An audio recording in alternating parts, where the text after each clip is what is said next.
Liverpool beat Bologna 2-0 in the Champions League last night to make it 2 wins from 2 to start the competition this season, and yet another clean sheet for us early on. Is always brilliant to see a good result despite having to fight quite hard to keep that clean sheet intact at numerous points throughout the evening. But listen, a record-breaking win as well. Arne Slot now the first Liverpool manager to win 8 of their opening 9 games.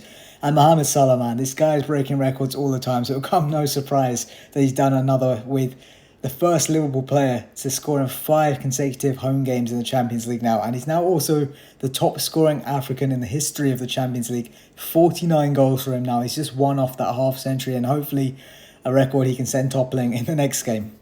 And what a performance it was from Mohamed Salah, showcasing kind of the new and the old, the more creative side we're seeing from him now becoming his more dominant attribute, playing a beautiful ball over the top for the run of Mack and Diaz, which Mack then very nicely tucks away for his first Champions League goal. And then Salah running it back to vintage Salah, rolling back the years a little bit.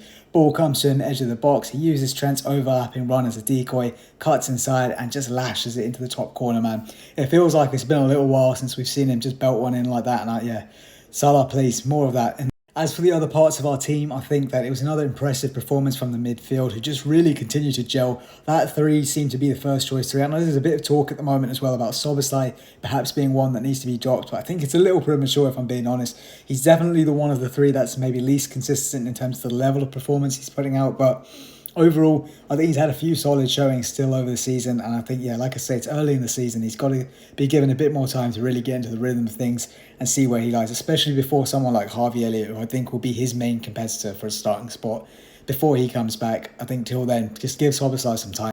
For a few players who just weren't really at it today, I think Nunez, Trent and Robbo stood out as the underperformers for me.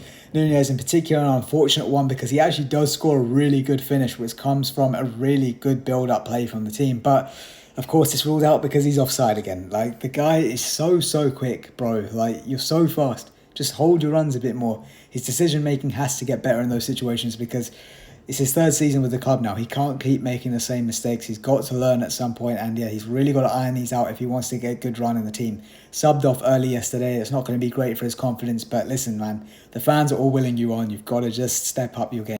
And defensively, I think some kinks in the armour showing. We kind of let the atmosphere maybe take over a bit too much. It became a bit chaotic at times, really end to end. And I think we're looking to get more of a control on games. We don't want that kind of chaos too much. And it was there, man. Bologna cut through us with ease too many times. They hit the post, the crossbar. They even had a goal ruled out for offside themselves. Allister had to make 1 or 2 saves. So, yeah, this on another night again, we could have been punished. So we've seen it now. Forest, Wolves, this performance against Bologna is creeping in a few times, and we've just got to manage that. Make sure that these are just rare occurrences because we don't want to keep having to just get over the line in these kind of games, especially now after this international break. Really tough fixtures against teams that probably will punish us if we keep running into those kind of errors. So room for improvement, but hey, 2-0 win and a clean sheet, we'll take it. Let me know your thoughts.